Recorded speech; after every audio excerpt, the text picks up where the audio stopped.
তার অবস্থা খুব খারাপ। পৃথিবীতে আর ভক্তি বলতে কিছু নাই। মানুষ আর মানুষকে প্রণাম করে না, গুরুজনকে প্রণাম করে না, বাবা ছেলেকে প্রণাম করে না, শিষ্য গুরুকে প্রণাম করে না, স্ত্রী স্বামীকে প্রণাম করে না, ঠাকুর দেখলে মানুষ প্রণাম করে না। ভক্তি বলতে পৃথিবীতে আর কিছু নাই, এখন শক্তিতে পরিণত হয়েছে। ভগবানের নাম করাচ্ছে, যদি একবারও কৃষ্ণ নাম করে না, কিন্তু দিনের মধ্যে 100 বার খিস্তি মেরে কথা বলে।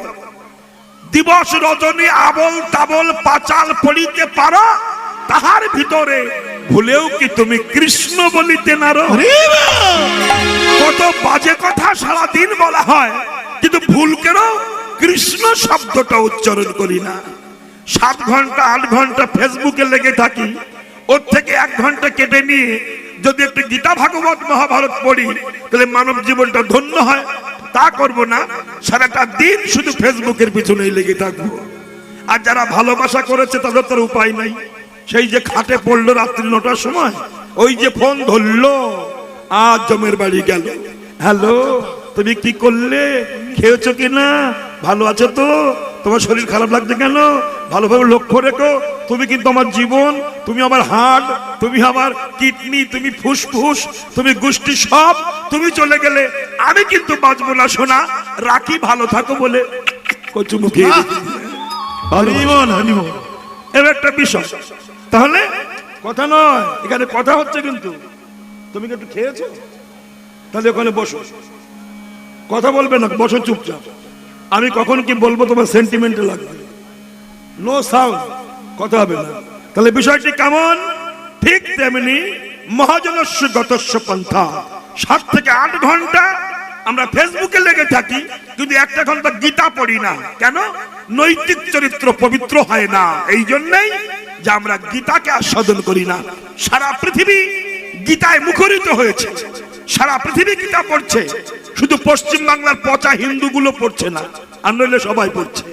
ঠিক তাই হলো, ভগবান শ্রীকৃষ্ণ যখন গোলকধামে আছেন, তাই জিজ্ঞাসা করলেন নারদ, মা তুমি তো ভক্তি মহারানী, তা তোমার অবস্থা এমন হলো কেন? বলতে শোনো, যেখানে কৃষ্ণ নাই, যেখানে শ্রদ্ধা বিশ্বাস নাই, যেখানে ঈশ্বরে বিশ্বাস নাই, সেখানে ভক্তির কোনো সম্মান থাকতে পারে না। বেশ, তোমাকে চিনলাম তো। ডাইনে বায়ে 2জন জীর্ণ শীর্ণ কায় পুরুষ বসে আছে, শুয়ে আছে, এরা কারা? ভক্তি বলল আমারই ছেলে। আমার ছেলে মানে কি নাম? বলল জ্ঞান আর বৈরাগ্য। কথাগুলো শুনুন, জ্ঞান আর বৈরাগ্যের অবস্থা খুবই খারাপ। তারা জীর্ণ শীর্ণ হয়ে মাটিতে লোটাচ্ছে। তত্ত্ব কথাগুলো কি? সত্যি কি তার ছেলে? না, এগুলো বহিরঙ্গ। অন্তরঙ্গ কি? বলছে জ্ঞান ডাইনে আমার ছেলে, বায়ে আমার বৈরাগ্য। জ্ঞান মানে কি? জ্ঞানী লোকের সম্মান আর পৃথিবীতে নাই। যারা সত্যি সত্যি সম্মান পাওয়ার যোগ্য, তারা সম্মান পাচ্ছে না। কিন্তু চরিত্রহীন লম্পট যদি একটা নেতা হতে পারে, একটা পিস্তল নিয়ে ঘুরতে পারে, ওই শালা সম্মান বেশি হবে। কিন্তু double M A, triple M A, PhD pass করা ব্যক্তি চাকরি পায়নি, তারা পয়সা নাই, সে সম্মান পাওয়ার যোগ্য, তার সম্মান দেওয়া হবে না। হরিমন হরিমন। ডুমুর সম্মান পাওয়ার যোগ্য। ডুমুর, ডুমুর চেনেন না? এরা ডুমুরও চেনে না। ডুমুর সম্মান পাওয়ার যোগ্য, কারণ ডুমুর ভিটামিন খাদ্য। কচু শাক সম্মান পাওয়ার যোগ্য, কিন্তু আমরা খাই না, দামই নাই মার্কেটে। বিক্রি করে হাটে দেখেছেন ডুমুর বিক্রি হচ্ছে? না, হবে না। কিন্তু ও যে কি সম্মানী খাদ্য, কি ভিটামিন খাদ্য, ওটা বুঝি না। ওর কোনো দামই নাই। কচু শাকের দাম নাই, ডুমুরের দাম নাই। আচ্ছা, কিন্তু যা খেলে গুষ্টির গ্যাস্ট্রিক হয়, ফুলকপি, তাই কিনে কিনে খাই। তাহলে প্রকৃত যারা জ্ঞানী, যারা সম্মান পাওয়ার যোগ্য, তাদের আর সম্মান নাই, অসম্মানের সম্মান বেড়ে গিয়েছে। তাইতে দেখো না, আমার এই জ্ঞান, কাউকে জ্ঞান দিতে যান, এক বাবা যদি ছেলেকে জ্ঞান দেয়, ছেলে বাবাকে বলে অত জ্ঞান দিতে হবে না, তুমি আগে বোঝো কি, নিতে চাইবে না। স্বামী যদি স্ত্রীকে জ্ঞান দেয়, স্ত্রী বলে অত জ্ঞান তোমার দিতে হবে, আমার জ্ঞান কম নাই। কেউ জ্ঞান নেবে না, নিতেই পারে না। শিষ্যকে যদি গুরুদেব জ্ঞান দেয়, জ্ঞান নেবে না। এই জন্য জ্ঞানের অবস্থা ভীষণ খারাপ। তাই জ্ঞান আমার ছেলে, তাই ধুলাতে লুটাচ্ছে, যেখানে যাচ্ছে জ্ঞানের কোনো সম্মানই নাই। আর বৈরাগ্য মানে ত্যাগ। হ্যাঁ, পৃথিবীতে আর ত্যাগ নাই। ত্যাগের মন্ত্র 4 আঙুল বয়সে ফেসবুক দেখা বসে বসে, এদের অবস্থা কি হবে? আশ্চর্য হয়ে যায়, জানি তা। তাহলে বিষয়টি কেমন? একটু হরিনাম শোন। তাহলে বিষয় কেমন? মহাজনগতস্য পন্থা। বৈরাগ্য মানে কি? ত্যাগ। ত্যাগ মানুষের নাই। 1 বিঘা জায়গার জন্য নিজের ভাইয়ের মাথায় বাড়ি মারছে। হ্যাঁ, এর চেয়ে আর কিছু আছে নাকি? শুধু ভোগ সম্ভোগ, আমার চাই, আমার চাই, আমার চাই, শুধু আমার দিতে হবে, দিতে হবে, এটি হলো চিন্তা ভাবনা। ত্যাগ নাই। তাহলে ভক্তি নাই, ত্যাগ নাই, আর জ্ঞান নাই। অতএব এই জ্ঞান আর ভক্তি আর বৈরাগ্যকে পুনর্জীবিত করতে গেলে আমার কি করতে হবে? তাই নারদ ঋষি চললেন বৈকুণ্ঠ ধামে কৃষ্ণের কাছে। দেখি ওনাকে কিছু বলে কোনো ব্যবস্থা করা যায় কিনা। তো ওনার তো মোটরসাইকেলের নাম ছিল কি? হ্যাঁ, ঢেকি কোম্পানি। হ্যাঁ, কতটা করে তেল খেতে বলেন তো? ঢেকি। ঢেকি দেখেছেন কেউ? হ্যাঁ, মায়েরা দেখেছেন, এখনকার ছেলে মেয়ে দেখেনি। তো যাই হোক, সেই ঢেকিতে উঠে খুব কষ্ট করে একদম চলে গেছে বৈকুণ্ঠ ধামে। যে বললেন নারায়ণ নারায়ণ। ভগবান বিষ্ণু বাহির হয়ে বলল, বলো বলো নারদ, কি কারণে এসেছ? বলল, প্রভু তোমার সঙ্গে আমার কিছু স্পেশাল কথা আছে। বলল, কথা তো আছে, কিন্তু কৃষ্ণ এই যে বলল, নারদ আমি একটু বিজি আছি, একটু ইজি হয়ে নি, তারপর তোমার সঙ্গে কথা বলবো। নারদের রাগ হয়েছে, আমি এত কষ্ট করে এলাম আর উনি বিজি থাকবে, আমি ইজি না করেই যাব না। নারদের কল তো। নারদ যদি মনে করে ভগবানকে নাচাতে পারে, তাই ভগবানকে নাচাবেন। নারদ বলল, তোমাকে বিজি আছো, তোমাকে ইজি করে তবে আমি যাব। তোমাকে ছলে বলে কলে কৌশলে আমি কলিকালে নিয়ে যাব, এটাই প্রতিজ্ঞা। তখন নারদ আসতে মা, নারদ চলছেন, রাগ হয়েছে, ঢেকিতে উঠে সুন্দরবনের উপর দিয়ে যাচ্ছে।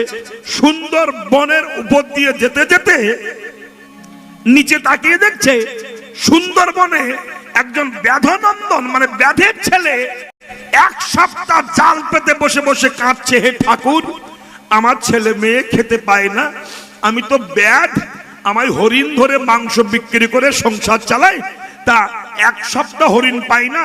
ভগবান এমন কি পৃথিবীতে কেউ নাই, আমাকে একটু হেল্প করবে, একটু সাহায্য করবে, আমি একটা হরিণ পেলে আমার জীবিকা নির্বাহ হবে, কেউ কি নাই? এই আর্তনাদ শুনে নারদ ঢেকি নিয়ে ওই ব্যাধনন্দনের পাশে নেমেছে। জয় হোক ব্যাধনন্দনের, জয় হোক, জয় হোক। ব্যাধ এরকম অসামঞ্জস্য রূপ মাধুর্যের মানুষ দেখিনি। আসুন বসুন, কি কারণ বলুন। তুমি কি চাও? বলে, আমার হরিণ পাচ্ছি না। তখন নারদ বলল, আমি তোমাকে মন্ত্র দিচ্ছি, এই মন্ত্র জপ করো, দেখবে চতুর্ভুজ ব্যক্তি একজন আসবে, শঙ্খ চক্র গদা পদ্মধারী। তুমি তার কাছে অন্য কিছু চাইবে না। যখন বলবে বরং বৃণ, তুমি বর প্রার্থনা করো, তখন তুমি বলবে, প্রভু তুমি এমন বর দাও, আমি যেখানে জাল পাতি আমার যেন একটা করে হরিণ পড়ে। ভগবান তো জানেন এটা নারদের কল, আশীর্বাদ করেছে, তথাস্তু বলে যেই চলে গেছে। শোনো, নারদ মন্ত্র দিয়ে গেল, শোনো ব্যাধনন্দন, তুমি ভগবানের নাম করবে। প্রথম তোমাকে শিখিয়ে দিচ্ছি, ওম বিষ্ণু স্তদ বিষ্ণু পরমং পদম সদা পশ্যন্তি সূরয় দিবিবা চক্ষুরা ততম অপবিত্র পবিত্র বা সর্ববস্তং গতঃ পীবা যৎসরে পুণ্ডরিকাক্ষং সবার্ঝ অভ্যন্তর শুচি মাধব মাধব বাচি মাধব মাধব হৃদি সরন্তি সাধব সর্বে সর্বকার্যসু মাধব নমঃ ব্রহ্মণ্যায় দেবায় গো ব্রহ্মণ্যায় হিতায় চ জগদ্ধিতায় কৃষ্ণায় গোবিন্দায় নমো নমঃ। এইবার তুমি বলবে, ওম নমো ভগবতে বাসুদেবায়। রাধে রাধে। এই মন্ত্র জপ করছে। এখন নারদের দুয়া মন্ত্র জপ করতে করতে স্বয়ং ভগবান বৈকুণ্ঠ ত্যাগ করে শঙ্খ চক্র গদা পদ্ম রূপ ধরে এসে দাঁড়িয়েছেন। অসামঞ্জস্য রূপ মাধুর্য বনভূমি আলোকিত করেছেন রূপের ছটায়। স্তম্ভিত হলো ব্যাধানন্দন। জীবনে বহু রূপ দেখেছি, এমন মনার্ক আকর্ষণী জীবন তো আমি দেখিনি। এত সুন্দর মর্মস্পর্শী রূপ আমি তো দেখিনি। প্রভু এসো। ব্যাধানন্দন দেখে রূপ দেখে স্তম্ভিত হয়ে গেছে। আহারে কি অসামঞ্জস্য রূপ মাধুর্য, কি সুন্দর। শঙ্খ চক্র গদা পদ্মধারী দয়াময় এসো। তুমি কে? ভগবান বললেন, তুমি যাকে ডাকছো ওম নমো ভগবতে বাসুদেবায়, আমি সেই বাসুদেব। বরং বৃণ, তুমি বর প্রার্থনা করো। তখন ব্যাধনন্দন বললেন, প্রভু আপনি কথা দিন, আমি যেখানে জাল পাতবো আমার যেন একটা করে হরিণ পড়ে। ভগবান তো জানেন এটা নারদের কল, তা মাথায় হাত দিয়ে তথাস্তু বলে চলে গেছে। সেদিন একটা হরিণ পড়ে গেছে, জালে পড়েছে। সকালবেলা নারদ এসেছে, কিরে এসেছিল? সে বলে হ্যাঁ। কেমন দেখতে? বলে চারখানা হাত, শঙ্খ চক্র গদা পদ্ম, অসামঞ্জস্য রূপ, মানে তুলনা হয় না। সে বর দিয়ে গেছে। হরিণ পেয়েছিস? বলে হ্যাঁ। বলে ওই যে পড়েছে। বলে বাহ, ও বিজি করবে তো, নারদের ইচ্ছা তো বিজি হবে। কৃষ্ণ বিজি আছে, ইজি করবে, এ হচ্ছে ইচ্ছা। তাই বলছে শোন, এই যে বনের মধ্যে হরিণ পেয়েছিস, এই হরিণটা বনের হরিণ না বরের হরিণ? তুই জানলি কি করে? বরের যদি হরিণ হবে, যেখানে জাল পাতবো সেখানেই হবে। কি নাকি বলেন মায়েরা? যেখানে জাল পাতবো সেখানেই পড়বে। এক কাজ কর, তুই জাল গুটিয়ে নিয়ে কলকাতা বেহালা জোকার মোড় থানার সামনে ওই ওই ট্রাম লাইনে জাল পেতে বসে থাক, ইজি করবে। গুরুদেবের কথা মতো জাল নিয়ে ট্রাম লাইনে জাল পেতে বসে আছে। ভগবানের মাথায় চুলকুনি হয়েছে। দিয়ে তো জীবনে দেখিনি, ব্যাপারটা কি? ছালা ছিল টাউনে, এই বনে, এখন টাউনে কেন? কার কথা মতো আসছে? কিন্তু আমি বলেছি হরিণ পড়বে, আর হরিণ যদি না পড়ে তাহলে আমার তো কথা বাক্য শুদ্ধ থাকবে না। তা কি হবে? বিশাল আলো জ্বলছে, লক্ষ লক্ষ লোক যাচ্ছে, গাড়ি ঘোড়া যাচ্ছে। তখন ভগবান বিদ্যুৎ মন্ত্রীর সঙ্গে একটা কন্ট্যাক্ট করে নিয়ে বলতে, একটুখানি টাইম লোডশেডিং করে দাও। দিয়েছে, একটা হরিণ ঢুকিয়ে দিয়েছে। সকালবেলা নারদ এসে বলছে পেয়েছিস? বলে হ্যাঁ, ওই যে বলেছে। বলে বাহ, তাহলে বর 100% শিওর। এইবার তুই জাল নিয়ে বাড়ি যা, উঠোনে জাল পেতে বারান্দায় বসে থাক, ইজি করবে। এইবার ব্যাধানন্দ সেই জাল নিয়ে বসেছেন। এবার উঠোনে জাল পেতে বারান্দা বসে গান গাইছে। ভগবান চিন্তা করছে সর্বনাশে মহা সমস্যা পড়ে গেলাম। ছিল বনে, আসলো টাউনে, এখন আবার উঠোনে, তো মহা সমস্যায় পড়েছি। কিন্তু কি হবে? নিশ্চিত যদি প্রভাত হয়ে যায় আমার বাক্য শুদ্ধি থাকবে না। তাই ভোর রাত্রে একটা হরিণ জালের মধ্যে ঢুকিয়ে দিয়েছে। ব্যাধনন্দন দেখলেন পড়েছে। সকালবেলা নারদ এসে বলছে পেয়েছিস? বলে হ্যাঁ, ওই যে পড়েছে। বলে বাহ, তাহলে বর শিওর আছে। এইবার জাল ঘরে নিয়ে যে দরজা জানলা মেরে খাটের তলায় জাল পেতে খাটে শুয়ে থাক যা। ভগবান এই যে নারদ জানে যদি দরজা জানলা মেরে জাল পেতে শুয়ে থাকে তাহলে বনের হরিণ আর ঢোকাতে পারবে না। মনের হরিণ সেজে ভক্তের জালে পড়তেই হবে। এইবারও ঘরের মধ্যে জাল পেতে দরজা জানলা মেরে খাটের পরে শুয়ে গান গাইছে। দেখবেন যেসব ছেলেরা মেয়েরা বাপের কামাই খায়, তারা ওই জ্যাক গুজে দিয়ে মোবাইলে কানে বল্টু দিয়েছে যে বেড়ি হ্যাঁ মস্তি মস্তি। কেন? শালা তো আয় করে না, বাপের কামাই খায়। ঠিক তেমনি ওরকম শুয়ে গান গাইছে। হ্যাঁ, বেদের মেয়ে জোসনা আমার কথা দিয়েছে। বেদের ব্যর্থ কথা দিয়ে জোসনা আমার ফাঁকি দিয়েছে। ভগবান বলছে খুব রসের গান তুমি গাইছো, শালা শয়তান, দরজা জানলা মেরে দিয়েছ। একটা যদি জানলা খুলে রাখতে আমি ছোট একটা বাচ্চা হরিণ ঢুকিয়ে দিতাম, তাও তো রাখনি। এখন উপায় কি হবে? সকাল যদি হয়ে যায় আমার আত্মসম্মান যাবে, আমার ভগবত্তা নষ্ট হয়ে যাবে। এখন কি করি? নিশি প্রভাত হওয়ার পূর্ব মুহূর্তে স্বয়ং ভগবান হরিণ রূপ ধারণ করে ভক্তের জালে পড়েছে। সকালবেলা নারদ এসে বলছে, কিরে বেধনন্দন, গুরুদেব পড়েছে? বলে হ্যাঁ, অন্যদিন হরিণ পরে গায়ে মাংস কম থাকে, আজকে যে হরিণটা পড়েছে বেশ নাদোষ নদোষ চেহারা। নারদ ভাবলো তাহলে বিজি আর নাই, ইজি হয়ে গেছে। এই বৌমা, ইজি হয়ে গেছে। যেই বললো ইজি হয়ে গেছে, তখন নারদ ঘরে ঢুকে ওই বেদনন্দনকে বলল যে তুই বাইরে চলে যা। বাইরে গেছে, দরজা দিয়ে নারদ জিজ্ঞাসা করছে, বলো তুমি বিজি আছো না ইজি আছো? তখন ভগবান বলল, এটা তোর কল নারদ? বলে হ্যাঁ, এত কষ্ট করে গিয়েছিলাম, তুমি বললে বিজি আছি, দেখো কেমন লাগে। এই যে বৌমা, আমার দিকে তাকাও, সামনে বসে ফালুক ফুলুক করো কেন? কারোর কি আসার কথা আছে নাকি? কি ও কারা করবো? অল্প বয়সের ছেলে মেয়েরা করবো, হয়তো সে প্রিয়জন আসেনি কেন? সামনে বসে ফালুক ফুলুক করে কেউ? এই দেখো, তাহলে কি হবে? বেদনন্দন বললেন যে প্রভু আমি এখন কি করব? বলছে বাইরে যাও, পঞ্জিকা নিয়ে এসো। দেখুন কিভাবে বিজি করছে, পঞ্জিকা যে এনেছে তা বলছে দেখো তো তিথি কি বলে, আজকে এই তিথি। তখন বলছে নারদ বলছে আজকে হরিণের মাংস খেলে গুষ্টি উদ্ধার হয়ে যাবে, দানি এসো হরিণ কেটে ফেলি। তখন ভগবানের লেজ গতিতে নাড়াচ্ছে, গতিতে লেজ নাড়াচ্ছে। নারদ বলছে আগে লেজটা কেটে দাও, লেজ। আর লেজ কাটতে যাচ্ছে, তখন আরো গতি বাড়িয়ে দিয়েছে, আর চোখ দিয়ে টপ টপ করে জল পড়ছে। নারদ বলছে চোখ দুখানা তুলে দাও। তখন কৃষ্ণ বলছে নারদ আমি কথা দিচ্ছি আমার লাইফে আমি তোর কাছে আর বিজি হব না। তখন নারদ বলতে কথা দাও। কি কথা? বলো, কথা দিতে হবে।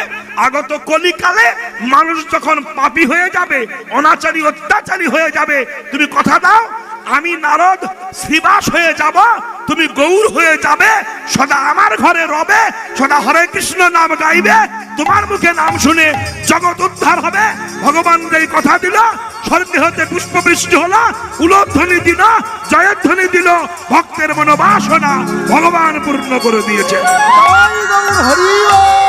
এটাও সত্য। সেই নারদ ঋষি ভগবানকে ডেকে ডেকে এনেছিলেন।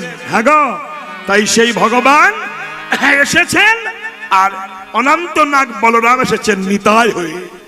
আশ্রয় করিয়া ভজে তারে কৃষ্ণ নাহি তজে আর সম্মরিয়া করুন। বলছেন নিতাই পদ কমল কোটি চন্দ্র শশীতল। এগুলো বৈষ্ণব পদাবলী, ভাষার খেলা। নিতাই পদ কমল, কমল মানে কি? পদ্ম। নিতাই পদ কমল, একটা হচ্ছে নরম, কোমল মানে নরম, আর কমল মানে পদ্ম। নিতাই পদ কমল কোটি চন্দ্র সুশীতল। একসঙ্গে 1 কোটি চন্দ্রোদয় হলে তাহলে স্নিগ্ধ কিরণ জালে যেমন জগৎ জুড়িয়ে যায়, তেমনি জগতে যদি কেউ ব্যথা পায়, সংসারে দুঃখ পায়, এই জ্বালা জোড়াবার একটাই রাস্তা আছে, সেটা হচ্ছে নিতাই পদ কমল কোটি চন্দ্র সুশীতল। যদি কেউ নিতাইয়ের চরণ তলে আশ্রয় নিতে পারে, সমস্ত জ্বালা দূরীভূত হয়ে যাবে। নিতাই পদ কমল কোটি চন্দ্র সুশীতল, যে ছায়ায় জগত জোড়ায়, হেন নিতাই বিনে ভাই, রাধা কৃষ্ণ পাইতে নাই, গৃহ করি ধর নিতাইয়ের পায়ে।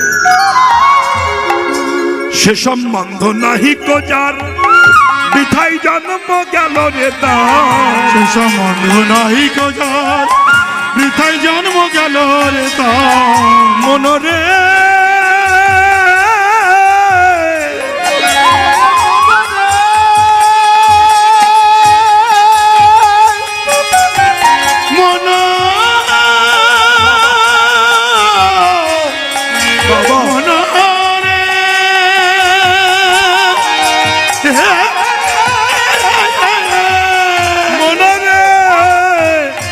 সে সম্বন্ধ নাহি কো যা, বৃথাই জন্ম গেল রে তার। সে সম্বন্ধ নাহি কো যা, বৃথাই জন্ম গেল রে তার। সেই পশু বড় দুরাচার, সেই পশু বড় দুরাচার। নিতাই না বলিল মুখে, মজিল সংসার সুখে। নিতাই না বলিল মুখে, মজিল সংসার সুখে বিদ্যা কুলে কি করিবে তা বিদ্যা কুলে কি করিবে তা তবে নিতাই চাঁদের করুণা হবে তবে নিতাই চাঁদের করুণা হবে তবে ব্রজে রাধা কৃষ্ণ পাবে তাই তাদের করুণা হবে আরে ব্রজে রাধা কৃষ্ণ পাবে নিতাই চাঁদের করুণা হবে তবে মানব জীবন ধন্য হবে তাই তাদের করুণা হবে মানব জীবন ধন্য হবে তাই গৌর হরি হরি বলে তাই তাদের উলধ্বনিরা হবে হরি হরি হরি বলে তাই তাদের করুণা হবে তবে নিতাই চাঁদের করুণা হবে নিতাই চাঁদের করুণা হবে হ্যাঁ কিন্তু মায়েরা ও মা সকল এত কিছু জেনেও পশ্চিম বাংলার হিন্দু ঈশ্বর ভজন করেন না গৌরাঙ্গ মহাপ্রভুর নাম নিয়ে এসেছেন আস্তে আস্তে কথা নয় আর কোন রাস্তা হাঁটলে হিন্দু সমাজ সঠিক পথে যেতে পারবে এটাকে জানানোর জন্য এসেছেন আমাদের পশ্চিম বাংলার হিন্দু বিশেষ করে পশ্চিম বাংলা পৃথিবীতে যত হিন্দু আছে পশ্চিম বাংলার হিন্দুর মতো পচা হিন্দু আর জগতে নাই সত্যি কথা বলছি সত্যি পচা এরা কেন যুক্তি দিচ্ছেন মহাজন দেখুন শিব আছে কালী আছে দুর্গা আছে কৃষ্ণ আছে রাম আছে লক্ষণ আছে কে নাই নারায়ণ আছে বিষ্ণু আছে সব ত্যাগ করে কিছু কিছু নির্লজ্জ বিহা হিন্দু মেয়ে ছেলে আছে তারা ঘরের মধ্যে আবার যিশুকে ঢুকিয়ে পিতা পিতা করছে রাধে রাধে দেখেছেন নির্লজ্জ বিহেয়া বিজাতি কিছু হিন্দু আছে এদের নিশ্চয়ই কোনো জন্মের ত্রুটি আছে নইলে জিনিস হতে পারে না বাবা বাবা নইলে হতে পারে না জন্মের ত্রুটি ছাড়া এ জিনিস হতেই পারে না এই ব্রিটিশ পিরিয়ড যখন বাংলা শাসন ছিল ভারতবর্ষে যখন ব্রিটিশরা শাসন করত সাহেবরা ওরা যে হিন্দুদের বংশে মিলামিশা করেছিল সেই বীজ লুকিয়েছিল সেই মাল বাহির হয়েছে ঘটনা মিশে যাবে মায়েরা শুনুন একটা কথা আপনাদের বলি আমি যেখানে যাচ্ছি কিছু কিছু নির্লজ্জ বিহেয়া হিন্দু মেয়ে ছেলে আবার তার স্বামীগুলো তো বউ হচ্ছে মোড়ল আর স্বামী হচ্ছে গাড়ল মানে বউ ইনকাম করে ও শালা বসে বসে খায় 10টা হিন্দু যদি খ্রিস্টান করা যায় 50,000 টাকা পায় 50,000 জানুন আমার কাছে অফার এসেছিল যে আপনি করুন এই অফার আমি ধরবো কেন 50,000 টাকা পাবে মেয়ে ছেলেটা তার বাড়িতে আবার বিরাট জায়গা করেছে বহু দূর থেকে লোক আসে কিরকম না পিতার চিতা সাজিয়েছে ওই জায়গায় পোড়ানো হবে বাবা লজ্জা করে না বিধর্মীতে স্বধর্মে নিধনাংশ পরধর্ম ভয়াবহ এখন যারা করেছেন তারা তো কেউ কেউ বলবেন যে ভগবান তো সবই এক অসভ্যের মতো কথা বলবেন কেন নিজের স্বামী আছে অন্য স্বামীর সঙ্গে ঘুরে বেড়াচ্ছ লোকে যদি বলে করিস কেন আপনি কি বলবেন সব পুরুষ তো এক পুরুষ কাজ হবে তাকে দ্বিচারিণী বলা হবে বেশ্যাবৃত্তি বলা হবে তেমনি নিজের ধর্মকে ত্যাগ করে যারা অন্য ধর্মকে সম্মান দেয় তারা বাপের মুখে লাথি মেরে শ্বশুরের ফটো পূজা করে বুঝে না হিন্দু ধর্ম সারা পৃথিবীতে পূজনীয় খোঁজ রাখুন আপনি ভাবুন ইংল্যান্ড জাপান থাইল্যান্ড আমেরিকা সারা পৃথিবী থেকে বিভিন্ন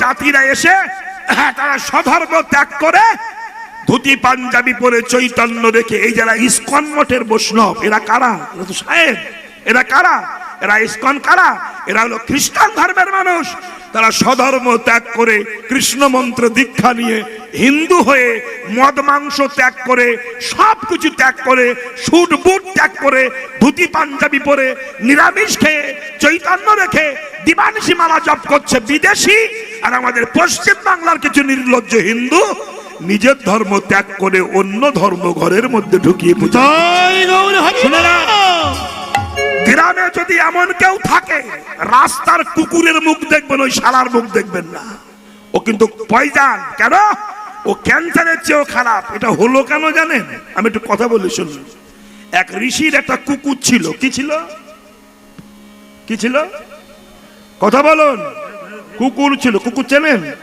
এরা কুকুরও চেনে না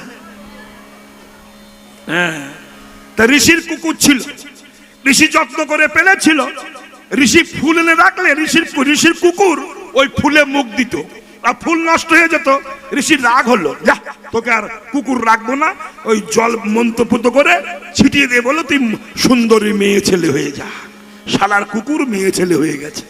এখন যেই মেয়ে ছেলে হয়েছে, সুন্দরী মেয়ে, ওই বনে, ঋষির বনে একজন রাজপুত্র হরিণ শিকার করতে এসে মেয়েটাকে দেখেছে। ও যে কুকুর ছিল তা তো রাজার ছেলে জানে না, দেখতে শুনতে ভালো বলে ঋষিকে বলে তাকে বিয়ে করেছে। এখন বিয়ে করলে কি হবে বাবা, কুকুর থেকে মানুষ হয়েছে, স্বভাব তো যাবে না। তাই বিয়ে করে যখন নিয়ে গেল, 6 মাসের মধ্যে 50 জোড়া জুতো ছিঁড়ে ফেললো। রাত্রি ঘুম থেকে স্বামীর পাশ থেকে, স্বামী যেই ঘুমাতো রাজা ঘুমাতো, আর ওই কুকুর রূপ ওই মেয়েটা রানী যে দাঁত দিয়ে দিয়ে চামড়া দিতে এরকম করছিল। রাজা ভাবে বিয়ের আগে তো আমার জুতো ছেঁড়াছেড়ি হতো না, এ কে ছেড়ে? একদিন রাত্রি জেগে দেখলো বউ যেয়ে চামড়ার জুতো ছিঁড়ছে, রক্তাক্ত করছে। তখন রাজা ভাবলো এই সময় যদি আমি ধরি, শালা আমারে ছিঁড়ে ফেলে, কিন্তু ঠিক আমি ধরবো না। এইবার সকালবেলা ঋষির কাছে গেছে, ঋষি মশাই কে? ওই যে মেয়েটা আপনি আমাকে দিয়েছেন, সত্যি কথা বলুন তো জুতো ছেড়ে কেন? তখন ঋষি বলছে, বাবা মনে কিছু করো না, ও কুকুর ছিল, আমার আশীর্বাদে মেয়ে ছেলে হয়েছে, তাই ওর স্বভাব এখনো যায়নি। তেমনি যারা স্বধর্মে জন্মগ্রহণ করে অন্য ধর্মকে যাজন সাধন করে, তারা পূর্ব জন্মে কুকুর ছিল, কুকুর।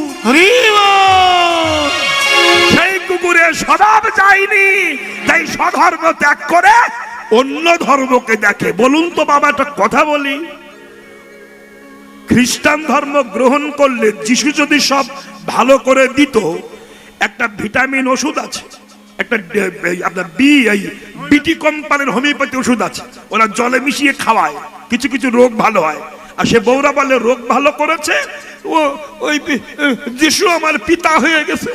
এখন মেয়ে আসতে, এখন যদি আপনি ওই চলে যান ভেলোরে, ডাক্তার আপনার রোগ ভালো করে দিয়েছে, আপনি আর ফিরে আসবেন না? ডাক্তার আমার রোগ ভালো করেছে, আমি ওই স্বামীর ঘর আর করবো না, ডাক্তারের স্বামী করবো, হবে? তাহলে যিশু যে দেশে জন্মগ্রহণ করেছে, হসপিটাল নাই, ডাক্তার নাই। আপনি জানেন যারা ভেলোরে গিয়েছেন, তো ভেলোরের 90% ডাক্তার সব খ্রিস্টান, সব খ্রিস্টান না, ভুল বলছি, খ্রিস্টান। তারা কি করে জানেন? ওই হসপিটালে ঢোকার আগে বাঁ সাইডে দেখবেন যিশুর মূর্তি আছে, শিব মন্দির আছে। যারা হিন্দু তারা জুতো খুলে, বড় বড় ডাক্তার তারা কেটে জোড়া দিতে পারে, তারা জুতো খুলে ঠাকুরকে প্রণাম করে আর যিশুকে প্রণাম করে ভিতরে ঢোকে। তাহলে তারা যদি ঈশ্বর বিশ্বাস করে এবং মানে, আপনি কি? অতএব যিশুকে ত্যাগ করে এই সাহেবরা হরি ভজন করছে, কৃষ্ণ ভজন করছে। আর আমাদের হিন্দু ধর্মের কিছু, পশ্চিম বাংলার কিছু নির্লজ্জ মানুষ, তারা অন্য ধর্মকে, আপনি মুসলমান পাড়ার মধ্যে দেখান তো যে একটা মুসলমান যিশু খ্রিস্টানের নাম ধরেছে। আপনি বলবেন 10 লাখ টাকা দেবো তুমি যিশু হও, আপনাকে কেটে ফেলবে। কিন্তু হিন্দুর মধ্যে কিছু লোভী জাত আছে, কুকুরের মতো স্বভাব, তাদের কিছু দেবেন শালা মাথা বিক্রি করে দেবে। অতএব এরকমই ভগবান ভাবছেন। আপনি ভাবুন, স্বদেশীরা নয় বিদেশিরা হরি ভজন করছে। আমি আরো একটু প্রমাণ আপনাদের দিই। কিছুদিন আগে পশ্চিম বাংলায় মেসি নামে একটা ছেলে এসেছিল, ফুটবল খেলোয়াড়, ভুল বলছি, ফুটবল খেলোয়াড়। তার একটা নোকের দাম কয়েক কোটি টাকা, একটা পায়ের দাম কয়েক হাজার কোটি ডলার। তার দেহটা হীরের চেয়ে সম্মান বেশি। সারা বিশ্বের প্রধানমন্ত্রী তার সঙ্গে যোগাযোগ রাখে। সে কিন্তু হিন্দু ছিল না, সে ভারতবর্ষে এসে গলায় মালা তিলক নিয়ে গণেশের সেবা করলো, আরতি করলেন, শুয়ে পড়ে প্রণাম করলেন। ওই মেসির মতো মানুষ ঈশ্বর বিশ্বাস করে, হিন্দু ধর্মের কাছে মাথা নত করেছে। আর আমাদের হিন্দু ধর্মের মধ্যে পশ্চিম বাংলার ও তো মেসি, আর আমাদের মধ্যে কিছু গুইয়ের মাসি আছে, গুইয়ের মাসি। ও হলো খেলোয়াড় মেসি, আর আমাদের তো গুইয়ের মাসি। এরা শুধু গু খুঁজে খুঁজে বেড়াচ্ছে। সত্যি তাই। বিরাট কোহলির মতো মানুষ, যার বিরাট টাকা, বিরাট সম্মান, তিনি প্রেমানন্দ বাবার কাছে দীক্ষা নিয়ে গলায় মালা তিলক দিয়ে হরিনাম করছেন। ভাবতে পারেন? এই 4-5 দিন আগে দ্রৌপদী মুর্মু রাষ্ট্রপতি, তিনি প্রেমানন্দ বাবার কাছে আশীর্বাদ নিতে গিয়েছিলেন। এহেন ব্যক্তিরা ঈশ্বরকে বিশ্বাস করে, ভালোবাসেন, আর আমাদের মতো কিছু নির্লজ্জ বিহা মূর্খ হিন্দু আমার নিজের ধর্মকে অপমান করে পরের ধর্মকে সম্মান জানিয়ে যায়। এটা বড় লজ্জার, এটা বড় লজ্জার। অতএব এখনো যদি হিন্দু চেতনশীল না হয়, হিন্দু যদি মানুষ না হয়, হিন্দু যদি একতা না হয়, আগত দিনে বড় ভয়াবহ দিন আসছে সামনে। আর কীর্তন করতে পারবেন না, আর আসর চলবে না, মাইক বন্ধ হয়ে যাচ্ছে, হরিনাম করতে দিচ্ছে না। এক ফোঁটা রং লেগেছে তাই হিন্দু বলে কেটে ফেলেছে, তাকে মেরে ফেলেছে। দেখেছেন? তাহলে হিন্দু যদি আজও এক না হয়, হিন্দু যদি এক না হয়, তাহলে আমি আমার সামনে দেখেছি মন্দির ভেঙেছে, মূর্তি ভেঙে দিয়েছে, হরগোবিন্দকে কুপিয়ে মেরেছে, কি সর্বনাশ দেশে করছে। কালীর মাথা কেটে নিচ্ছে, কালীকে প্রিয়জন ভ্যানের মধ্যে ঢুকাচ্ছে। এদিন সামনে আরো ভয়াবহ দিন আসছে। যদি আপনারা চেতনশীল না হন, তাহলে 26-এর পরে আরো অনেক কিছু দেখতে হবে। রেডি হয়ে থাকুন, এটা হবেই হবে, হবে, বিন্দু মাত্র সন্দেহ নাই। জয় নিতাই। এখন ছোটপানা মহোৎসব কমিটির পক্ষ থেকে সম্মানীয় কীর্তনিয়া রাধাপদ ঘোষ মহাশয়কে মাল্যদান, ব্যাজ প্রদান এবং উত্তরীয় প্রদান করে বিশেষ সম্মানে ভূষিত করা হচ্ছে। মাল্যদান করছেন মহোৎসব কমিটির সদস্য সম্মানীয় মাধব দাস মহাশয়। মায়েরা জয় ধ্বনি বলো ধ্বনি। ব্যাজ পড়াবেন নিতাই গৌরী প্রেমানন্দে হরি হরি বল। হ্যালো, হেমাদ্রি দাস। উত্তরীয় প্রদান করবেন স্বপন কুমার দাস মহাশয়।